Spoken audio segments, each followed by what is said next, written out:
તો guys good morning ને જય શ્રી કૃષ્ણ। જો તમને નવું રૂપ બતાવું, દેખાય? જો આપણે તેલ ગરમ થાય છે, જો આ બધી સામગ્રી તૈયાર કરી રાખી છે। પનીરનું શાક બનાવ, આદુ મરચાં અને લસણનો પેસ્ટ, પછી આ કાંદા બે કાંદા છે ને આ થોડાક શાકભાજી, મતલબમાં એક કાંદો છે ને થોડુંક ગાજર છે ને અડધું કેપ્સિકમ છે ને આપણે આ ઘરે સ્પેશિયલ મેં કાલે સાંજે છે ને થોડુંક દહીં જામેવી હતું મસ્ત મજાનું, એમાંથી થોડુંક ખાટું પાણી કાઢી નાખ્યું છે।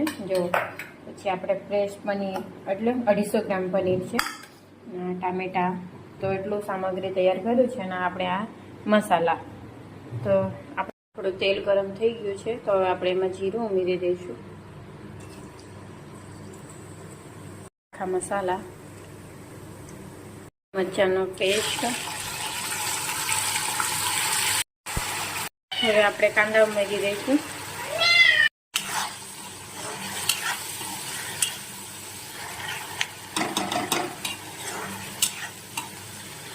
આપણે આ ગ્રેવી બનાવી લઈએ તો આપણે પહેલાં દહીં ઉમેરી દેવાનું, જીરું,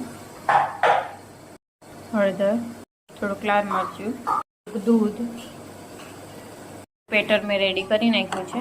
જો આપણા કાંદા પણ થઈ ગયા છે તો હવે આમાં આપણે નાખી દઈશું બધા શાકભાજી છે કે થોડાક રાખ્યા છે, આને થોડીક વાર ચડવા દઈશું,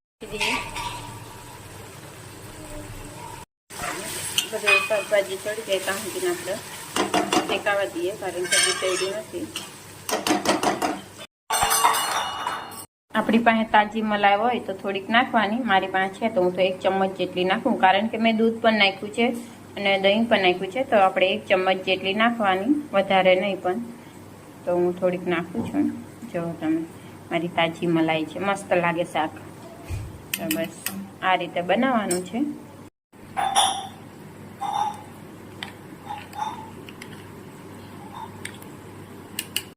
શાકભાજી બધું ચડી ગયું છે તો હવે આપણે ટામેટાની ગ્રેવી નાખી દઈએ, જે કે આપણે 2 ટામેટા લીધા હતા,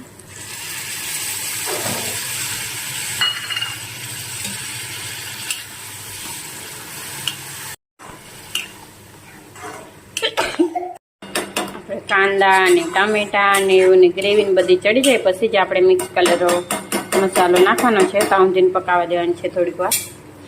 જો આનંદ પનીરનું શાક ખાશે ને તેમ કહેશે બેબી મસ્ત ફર્સ્ટ ક્લાસ બન્યું એમ કહેશે, હું છું તને। તો હવે આપણે આ બધું ચડી ગયું છે તો હવે નાખી દઈશું આપણે શું કહેવાય ગ્રેવી બનાવેલી।